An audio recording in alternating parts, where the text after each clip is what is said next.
ಮಹರ್ಷಿ ವಾಲ್ಮೀಕಿ ಪರಿಶಿಷ್ಟ ಪಂಗಡಗಳ ಅಭಿವೃದ್ಧಿ ನಿಗಮದಲ್ಲಿ ಸುಮಾರು 85 ಕೋಟಿ ರೂಪಾಯಿಗಳ ಅವ್ಯವಹಾರ ನಡೆದಿದ್ದು, ಇದರಿಂದ ಮನನೊಂದು ಶಿವಮೊಗ್ಗ ಅಧೀಕ್ಷಕ ಚಂದ್ರಶೇಖರ್ ಎನ್ನುವರು ಆತ್ಮಹತ್ಯೆಗೆ ಶರಣಾಗಿದ್ದರು.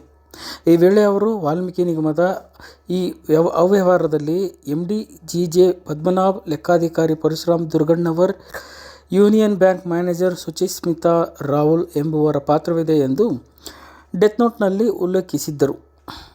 ನಿಗಮದ ಎಂಡಿ ಪದ್ಮನಾಭ್ ಹಾಗೂ ಸಚಿವ ನಾಗೇಂದ್ರ ಅವರು ನೇರವಾಗಿ ಇದರಲ್ಲಿ ಶಾಮೀಲಾಗಿದ್ದು, ಕೂಡಲೇ ರಾಜೀನಾಮೆ ನೀಡುವಂತೆ ಪ್ರತಿಪಕ್ಷ ಬಿಜೆಪಿ ಆಗ್ರಹಿಸಿತ್ತು.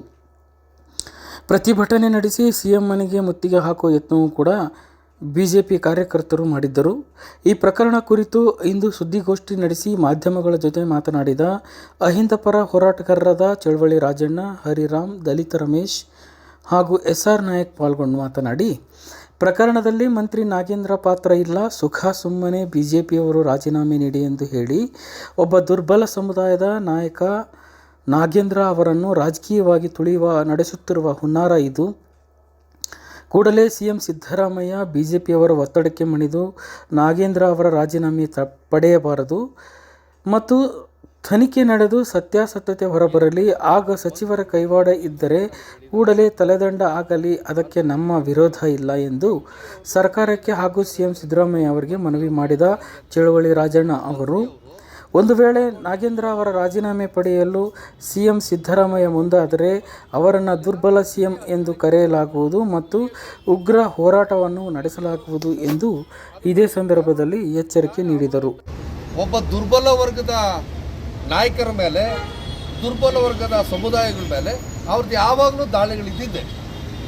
ಹೆಂಗೆ ನಾಗೇಂದ್ರ ಅವರು ಹೊಣೆಗಾರಿಕೆ ಆಗ್ತಾರೆ? ನಾಗೇಂದ್ರ ಅವರು ಚೆಕ್ಕಿಗೆ ಸೈನ್ ಹಾಕ್ತಾರ, ಪತ್ರಗಳನ್ನು ಬರೆದಿದ್ದಾರ, ಹೋಗಲಿ ಅದಕ್ಕೆ ಕ್ರಿಯೆ ಯೋಜನೆ ಆಗಿದೆಯಾ, ಅದಕ್ಕೆ ಪ್ಲಾನ್ ಆಗಿದೆಯಾ? ಆ ಕ್ರಿಯೆ ಯೋಜನೆ ಆಗಿ ಪ್ಲಾನ್ ಆಗಿ ಆದ್ರೂ ಸಹ ಒಬ್ಬ ಮಂತ್ರಿ ಅಥವಾ ಒಬ್ಬ ಅಧಿಕಾರಿ ಅನುದಾನವನ್ನು ತಕ್ಷಣಕ್ಕೆ ಕೊಡಬೇಕು. ಪ್ರತಿ ದಾಳಿ ಮಾಡಲಿಕ್ಕೆ ನಾವು ಸಂಘ ಸಂಸ್ಥೆಗಳು ನಾವು ಶಕ್ತವಾಗಿದ್ದೀವಿ. ನಾಗೇಂದ್ರ ಅವರು ತಪ್ಪು ಮಾಡಿದರೆ ಅವ್ರಿಗೆ ಆಗಬೇಕು, ಶಿಕ್ಷೆ ಆಗಲೇಬೇಕು, ತಲೆದಂಡ ಆಗಲೇಬೇಕು. ಇಲ್ಲಿ ನಾನು ಹೇಳ್ತಕ್ಕಂಥದ್ದು ಏನಪ್ಪ ಅಂತ ಹೇಳಿದ್ರೆ, ಇದು ಕೇವಲ ವಾಲ್ಮೀಕಿ ನಿಗಮದ ಸಮಸ್ಯೆ ಅಲ್ಲ. ಇದು ಎಲ್ಲ ನಿಗಮಗಳ ಸಮಸ್ಯೆನೂ ಇದೆ. ಯಾಕಂತ ಹೇಳಿದ್ರೆ, ನಿಗಮಗಳು ಇರೋದೇ ಆಯಾ ಸಮುದಾಯಗಳಲ್ಲಿ ಯಾರು ಬಡವರಿದ್ದಾರೆ, ಯಾರಿಗೆ ಅವಕಾಶಗಳಿಂದ ವಂಚಿತರಾಗಿದ್ದಾರೆ, ಅವರಿಗೆ ಒಂದಿಷ್ಟು ಸೌಲಭ್ಯಗಳನ್ನು, ಅವರಿಗೆ ಒಂದಿಷ್ಟು ಹಣ ಸಹಾಯವನ್ನು ಮಾಡೋದಕ್ಕಂತ ಇರ್ತಕ್ಕಂಥದ್ದು ನಿಗಮಗಳು. ಆದರೆ ದುರಂತ ಏನಪ್ಪ ಅಂದರೆ, ಈ ನಿಗಮಗಳಲ್ಲಿ ಬಹುತೇಕ ಸಂದರ್ಭಗಳಲ್ಲಿ ಅಲ್ಲಿನ ಅಧಿಕಾರಿಗಳೇ, ಯಾಕಂದರೆ ನನಗನ್ನಿಸ್ತಕ್ಕಂಥದ್ದು ಮಂತ್ರಿಗಳು ಕೇವಲ ಒಂದು ನಿಗಮದ ಬಗ್ಗೆ ಹೆಚ್ಚು ತಲೆ ಕೆಡಿಸ್ಕೊಳ್ಳುವಂಥದ್ದು ಇನ್ನೊಂದಿನ. ಯಾಕಂದರೆ ಅಲ್ಲಿ ಅದಕ್ಕೆ ಸಪ್ರೇಟ್ ಆಗಿರ್ತಕ್ಕಂಥ ಒಬ್ಬರು ಅಧ್ಯಕ್ಷರಿರ್ತಾರೆ, ಅದಕ್ಕೆ ಸಪ್ರೇಟ್ ಎಮ್ ಡಿ ಇರ್ತಾರೆ. ಸೊ ಹಾಗಾಗಿ ಅದೊಂದು ರೀತಿ ಬಹುಶಃ ಅದನ್ನು ಒಂದು ರೀತಿ ಓವರ್ಲುಕ್ ಮಾಡ್ಬೋದು ಅಷ್ಟೇ ಹೊರತು, ಬಟ್ ಅದರ ಇಡೀ ಒಂದು ವ್ಯವಹಾರವನ್ನು, ಅಡ್ಮಿನಿಸ್ಟ್ರೇಷನನ್ನು, ಫಿನಾನ್ಷಿಯಲ್ ಟ್ರಾನ್ಸಾಕ್ಷನನ್ನು ಮಾಡಲಿಕ್ಕೆ ಸಪ್ರೇಟ್ ಆದಂಥ ಒಂದು ಟೀಮ್ ಇರ್ತದೆ.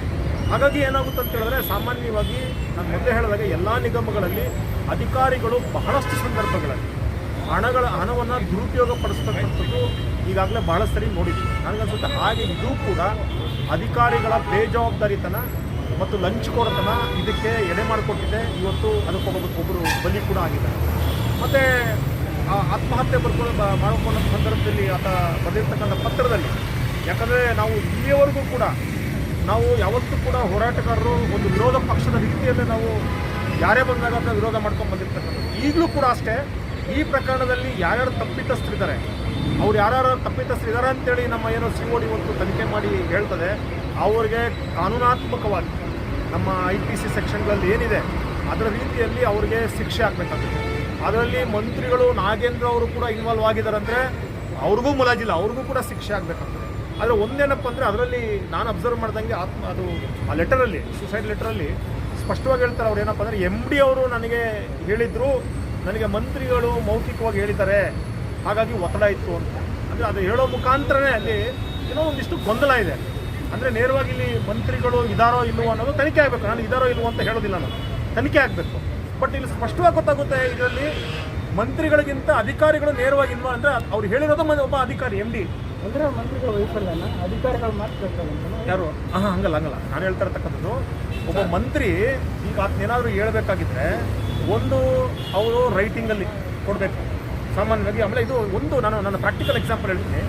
ನಮ್ಮ ಸ್ನೇಹಿತರು ಇತ್ತೀಚೆಗೆ ಒಂದು ಸುಮಾರು ವರ್ಷಗಳಿಂದ ಒಂದು ಹತ್ರ 40 ಲಕ್ಷ ರೂಪಾಯಿ ಅವರಿಗೆ ಯಾವುದೋ ಒಂದು ಕೆಲಸ ಮಾಡಿರೋದಕ್ಕೆ ಟೆಂಡರ್ ಇದು ದುಡ್ಡು ಬರಬೇಕಿತ್ತು. ಸುಮಾರು 12 ವರ್ಷ ಆಯಿತು, ಇವತ್ತಿನವರೆಗೂ ಬಂದಿರಲಿಲ್ಲ. ಮೊನ್ನೆ ನಾವು ಆ 40 ಲಕ್ಷ ರೂಪಾಯಿ ತಗೊಳ್ಳೋದಕ್ಕೆ ಸರ್ಕಾರ ಹತ್ರ 2 ಸಲ ಜೀವೋ ಮಾಡಿಸಿದ್ವಿ. 2 ಸಲ ಜೀವೋ ಮಾಡಿದ್ವಿ. ಅದು ಈಗಲೂ ಫುಲ್ ಅಮೌಂಟ್ ಬಂದಿಲ್ಲ, ಅರ್ಧ ಅಮೌಂಟೇ ಬಂದಿರೋದು. ಕೇವಲ 40 ಲಕ್ಷ ರೂಪಾಯಿ. 40 ಲಕ್ಷ ರೂಪಾಯಿ ತಗೊಳ್ಳೋದಕ್ಕೆ 12 ವರ್ಷ ಸರ್ಕಸ್ ಮಾಡಿ 2 ಸಲ ಜೀವೋ ಮಾಡಿ ತಗೊಂಡಿದ್ದೀವಿ. ಅಂಥದ್ರಲ್ಲಿ 80 ಕೋಟಿ 100 ಕೋಟಿ ಸರ್ ಒಟ್ಟಾರೆ ಏನು ಹೇಳ್ತೀರಾ? ಅಲ್ಲ ಅದನ್ನೇ ಹೇಳ್ತಾ ಇರೋದು. ಅಂದರೆ ಇದರಲ್ಲಿ ಸ್ಪಷ್ಟವಾಗಿ ಒಂದು ಅಧಿಕಾರಿಗಳ ಇನ್ವಾಲ್ವ್ಮೆಂಟ್ ಅಂತೂ 100ಕ್ಕೆ 100 ನಮ್ಗೆ ಎದ್ದು ಕಾಣ್ತಾ ಇದೆ. ಅದ್ರ ಜೊತೆಗೆ ಮಂತ್ರಿಗಳದು ಮತ್ತು ಬ್ಯಾಂಕು ಮತ್ತು ಮಂತ್ರಿಗಳದು ವ್ಯವಹಾರ. ಯಾಕಂದರೆ ಅಲ್ಲಿ ಅಕೌಂಟೇ ಟ್ರಾನ್ಸ್ಫರ್ ಮಾಡಿದ್ದಾರೆ. ಅಕೌಂಟ್ ಯಾವ ಕಾರಣಕ್ಕೆ ಟ್ರಾನ್ಸ್ಫರ್ ಮಾಡಿದ್ದಾರೆ ಇದೆಲ್ಲ ತನಿಖೆಯಿಂದ ಗೊತ್ತಾಗಬೇಕು. ಒಂದು